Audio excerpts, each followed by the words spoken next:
Que a boa mão do nosso Deus, ela repouse sobre sua casa, sobre sua família. Como é que você está? Está bem? Seja bem-vindo ao nosso canal do YouTube, Jofran Moraes Oficial. Se você não é inscrito, deixa aí a sua inscrição, deixa o seu like, compartilhe essa mensagem que nós vamos estar trazendo para você neste momento, pela permissão do nosso Deus.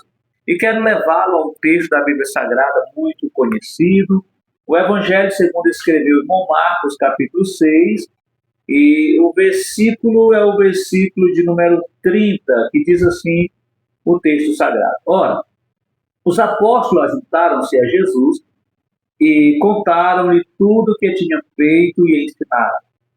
E ele disse: vinde vós aqui à parte, a um lugar deserto, e repousai um pouco, porque havia muito que ia e vinha, e não tinham tempo para comer. Então foram só num barco para um lugar solitário. A multidão viu-os partir, e muitos os reconheceram, e correram para lá a pé, de modo que as cidades chegaram antes dele. Jesus, descendo do barco, viu uma grande multidão e teve compaixão deles, porque eram como ovelhas que não têm pastor. Então passou a ensinar-lhes muitas coisas. Ao declinar a tarde, os discípulos se aproximaram dele e disseram: o lugar é deserto e o dia está muito adiantado. Despede-o para que vão aos campos e aldeias circunvizinhas e comprem para si o que comer. Ele, porém, lhes respondeu: dai vós de comer. Disseram-lhe: iremos nós e compraremos 200 denários de pão para dar-lhe de comer. E ele lhe disse: quantos pães tem? E de veio. E sabendo eles, responderam: 5 pães e 2 peixes. E ordenou-lhe que fizessem assentar-se a todos em grupos sobre a relva verde, e assentaram-se repartidos de 100, 50, e tomando eles os 5 pães e 2 peixes, levantou os olhos ao céu e os abençoou, e partindo os pães, deu aos seus discípulos para que os distribuíssem. Ele também repartiu os 2 peixes por todos, e todos comeram e se fartaram. E os discípulos levantaram 12 cestos cheios de pedaços de pães e peixes. Os que comeram dos pães eram quase 5.000 homens. Que coisa extraordinária! Quando eu olho para um texto como esse, um texto sagrado, e agora eu posso observar o cuidado de Deus, o cuidado divino. O que eu poderia entender com esta palavra cuidado, desvelo, atenção, carinho, também dedicação, vigilância? E eu olho para esse texto e passo a entender agora como é maravilhoso esse cuidado divino que o Senhor Deus tem sobre as nossas vidas. E quando eu analiso esse cuidado, se eu quiser saber e entender o que é cuidado, é só multiplicar por Deus. Você vai trazer essa compreensão de verdadeiramente cuidado divino. É muito interessante você e eu, como servo e serva do Senhor, entendermos como é que o nosso Deus cuida das nossas vidas. O nosso Deus não nos deixa nada a desejar. O o livro de Romanos 8:17, diz: e se filhos, também herdeiros de Deus e co-herdeiros de Cristo, se é certo que com ele padecemos, para também com ele sejamos glorificados. Eu vejo nesse texto exatamente o apóstolo Paulo trazendo o cuidado de Deus sobre as nossas vidas. Você olha para o Salmo de número 91, diz que aquele que habita no esconderijo do Altíssimo, a sombra do Onipotente descansará. Então isso é cuidado. Eu vejo para o Salmo 23, quando ele diz que o Senhor é o meu pastor e de nada tenho falta, isso é cuidado. Eu olho para o Evangelho de Mateus 6:19, ele diz: não ajunteis para vós tesouros na terra, onde a traça, a ferrugem consomem, onde os ladrões roubam. É o Senhor Jesus me chamando a atenção para saber aonde é que eu estou depositando a minha confiança. É nos tesouros? No que é que você está depositando? Quando eu olho para isso, eu passo agora a entender essa assistência, esse cuidado, esse zelo de Deus. O salmista, no Salmo 40, versículo 17, ele diz: eu, na verdade, sou pobre e necessitado, mas o Senhor tem cuidado de mim. Observe esse cuidado de Deus sobre as nossas vidas. E quando fazemos essa observação, aqui no capítulo 6 de Marcos, a partir do versículo 30, e aqui é chamada a primeira multiplicação dos pães, que está dentro da questão dos evangelhos sinóticos, que é repetido por Mateus, que é repetido por Lucas e repetido por João. Curiosamente, esse texto é um dos textos que os quatro evangelistas fazem questão de escrever, demonstrando sempre o zelo de Deus. Jesus, ele está interessado na nossa vida em todo, seja ela emocional, espiritual ou física. Então, Jesus está interessado na minha e na sua vida. Não existe na sua vida e na minha parcelas. Jesus só cuida dessa parte ou não cuida dessa. Seja na parte religiosa, seja na parte moral, seja na parte social ou ministerial, o Senhor Jesus vai cuidar das nossas vidas. Mas eu poderia agora, então, fazer a seguinte pergunta: se há esse cuidado, em que o Senhor cuida? Primeiramente, ele cuida das nossas vidas dentro do sentido emocional. Se você vê o versículo 30 e 31 do texto que nós lemos, quando os apóstolos vêm, logo após os apóstolos juntaram-se a Jesus e começaram a contar tudo que eles tinham feito, aquele projeto missionário, expulsar demônios, tantas coisas os discípulos fazem. Quando eles chegam para o Senhor Jesus Cristo, o Senhor diz: vem cá, sentem-se aqui, venha aqui à parte, há um lugar deserto, é um lugar reservado para vocês repousarem. Então eu começo a olhar essa questão do cuidado do Senhor Jesus. Ele viu: vocês estão cansados, vocês precisam descansar. Então é a necessidade emocional. E eu vi exatamente essa necessidade emocional quando lá no Mateus capítulo 8, versículo de número 10, tem um centurião que ele vem para o Senhor Jesus Cristo e ele diz o seguinte: Jesus, ouvindo isso, admirou-se e disse àqueles que o seguiam: em verdade vos digo que ninguém encontrei em Israel como tanta fé. Veja, neste momento Jesus estava enaltecendo agora a fé desse centurião. Para mim era uma necessidade emocional, era Jesus cuidando deste homem de uma forma extraordinária. Isso vai se repetir também no Evangelho de Mateus, no capítulo 15, e versículo 21 a 28, quando vem aquela mulher cananeia, onde ela vem atrás do Senhor Jesus Cristo, ela se retira, ela quer alguma coisa. Veja o que diz o texto. Ora, partindo Jesus dali, retirou-se para as regiões de Tiro e Sidom. E eis que uma mulher cananeia, provindo daquela cercania, chamava, dizendo: Senhor, filho de Davi, tem compaixão de mim, que minha filha está horrivelmente endemoniada. Contudo, ele não lhe respondeu palavra. E chegando-se, pois, a ele os seus discípulos, rogavam-lhe, dizendo: despertai, porque vem chamando atrás de nós. E respondeu-lhes ele: não fui enviado senão às ovelhas perdidas da casa de Israel. Então veio ela e, adorando, disse-lhe: Senhor, socorre-me. E ele, imediatamente, porém, respondeu: não é bom tomar o pão dos filhos e lançar aos cachorrinhos. Veja o que ela diz. E ao que ela diz: sim, Senhor, mas até os cachorrinhos comem das migalhas que caem da mesa do seu Senhor. Então respondeu Jesus e disse-lhe: ó mulher, grande é a tua fé, seja feito como queres. E desde aquela hora a sua filha ficou sã. Então observe que Jesus nesse momento olha para essa mulher, para a sua necessidade, vê para a sua carência, mas também levanta a moral dela dentro da nossa língua. Paulo vai ter um problema como esse também, desse levantar, desse cuidado emocional, quando na sua segunda epístola de Paulo aos Coríntios, no capítulo 7, versículo 5, ele diz: porque mesmo quando chegamos à Macedônia, a nossa carne não teve repouso algum. Antes, em tudo, fomos atribulados, por fora combate, temores por dentro. Mas Deus, olha só, mas Deus que consola os abatidos, nos consolou com a vinda de Tito. E não somente com a sua vinda, mas também pela consolação com quem foi consolado a vosso respeito, enquanto nos referia às vossas saudações, o vosso pranto, o vosso zelo por mim, de modo que ainda mais me regozijei.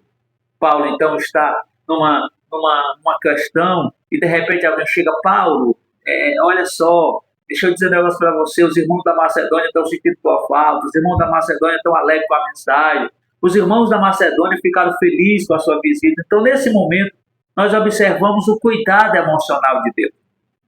Mas ainda, dentro desse texto que nós lemos, de Marcos, capítulo 6, nós vemos uma outra necessidade, a necessidade existencial. Veja o versículo de número 34 do Evangelho de Marcos. O Senhor Jesus diz exatamente assim: Jesus, descendo do barco, viu uma grande multidão e teve compaixão dele. Então, observe essa necessidade emocional. Se ele descesse, porque eles eram como ovelhas que não têm pastor.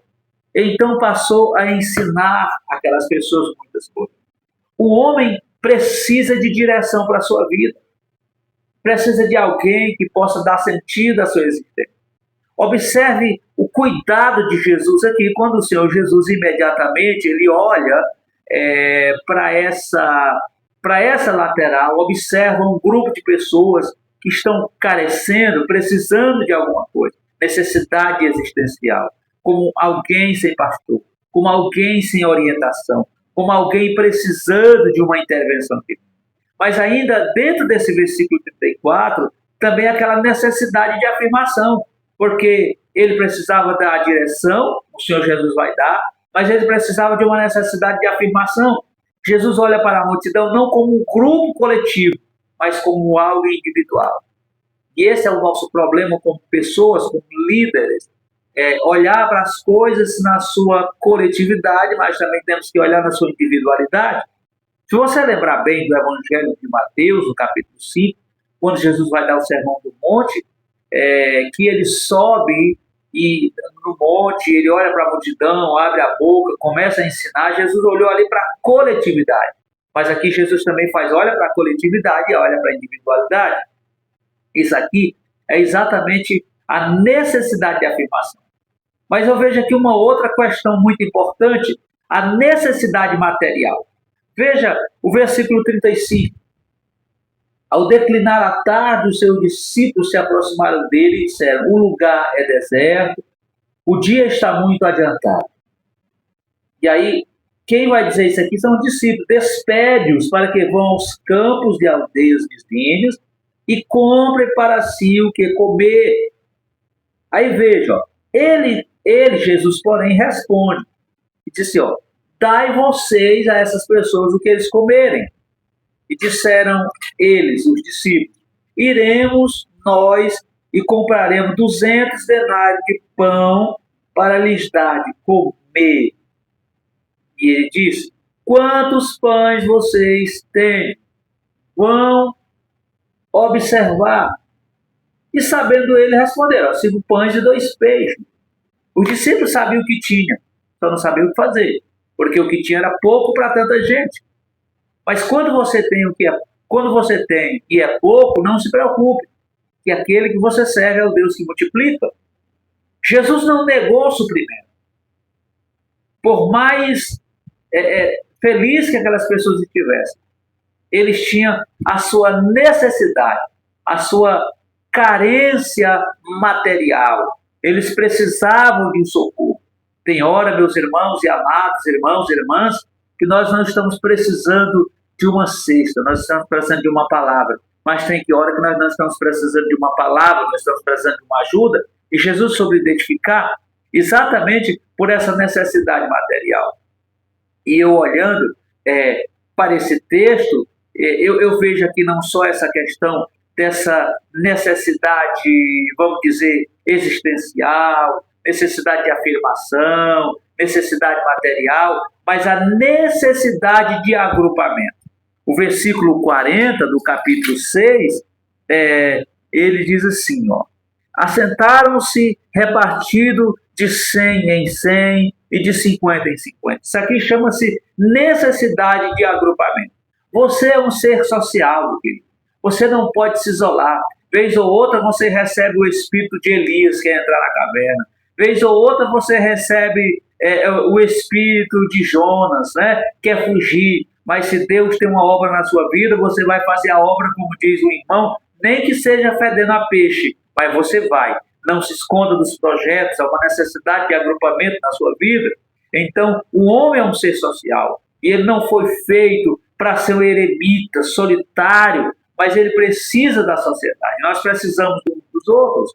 Mas eu vejo uma outra questão dentro desse cuidado divino, a necessidade de justiça social. Meu irmão, isso aqui é o grande gargalo do governo hoje na sociedade. Porque as pessoas, eles não têm esse senso de justiça social. O governo cria Bolsa Família, cria Bolsa Gás, Bolsa não sei o quê, tudo para tentar ajudar. Só que, na verdade, às vezes, isso aí não funciona. Porque ele não está trazendo a necessidade, não está ensinando a pescar, ele quer dar o peixe. Aí é que está o problema. Essa necessidade de justiça social é repartir um pouco, entender a multiplicação dos pães para que eles saiam dali e depois vão procurar sua sobrevivência. Não é estar multiplicando pão de manhã, de tarde, de noite. Não. É a estratégia social mais eficiente. Ajudar agora para você se levantar aí. É o Elias, dá o pão para caminhar 40 dias. Né? Então, observe, Atos dos Apóstolos, capítulo 2, versículo 45, diz: e vendiam suas propriedades e bens, e repartiu por todos, segundo a necessidade de cada um. E perseverando unânimes, escute, todos os dias no templo, partindo pão em casa, comiam com alegria e singeleza de coração.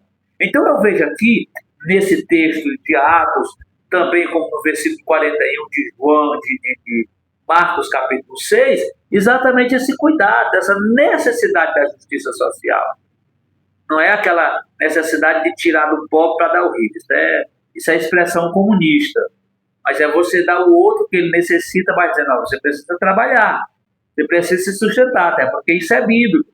O homem tem que sobreviver do suor do seu rosto. Então tem que aprender a sobreviver. E por último, não menos importante, mas dentro do contexto da reflexão, necessidade de planificação. Olha o versículo 42 que eu acho super interessante. Ele diz assim, ó, todos comeram e se fartaram. Então haverá essa necessidade de saciar, de se fartar, de estar pleno. Jesus estava interessado na nossa satisfação, estava interessado de estarmos bem, de uma vida abundante, de uma vida plena. Meu irmão, entenda, há um cuidado divino sobre a sua vida. E aí eu quero concluir essa reflexão dentro do seguinte aspecto. Diante de tudo que temos ouvido, nós precisamos tirar algumas conclusões. Primeiro, temos que cuidar de todas as áreas das nossas vidas. Social, material, emocional e espiritual. Nós temos que cuidar de todas as áreas dos outros. E o Senhor, Ele está sempre no controle das nossas vidas. Que você reflita sobre essa questão desse cuidado divino. E quando eu falo do cuidado divino, é algumas áreas que Jesus cuida da sua vida. Tua necessidade emocional ele cuida, ele se preocupa com os teus sentimentos. A tua necessidade existencial, ele quer que você esteja bem, então ele vai trabalhar para que isso aconteça. A necessidade de afirmação, a necessidade material, necessidade de agrupamento, necessidade de justiça social e necessidade de planificação. Então, o nosso Deus, ele abençoe a sua vida de uma forma especial e extraordinária. Que Deus te abençoe, fica na bênção, na paz do Senhor Jesus. Lembre-se, Jesus te ama e tem um propósito para você. Se você não é crente ainda, procure uma igreja evangélica. Reconheça Jesus como Senhor e Salvador da tua vida. Entenda.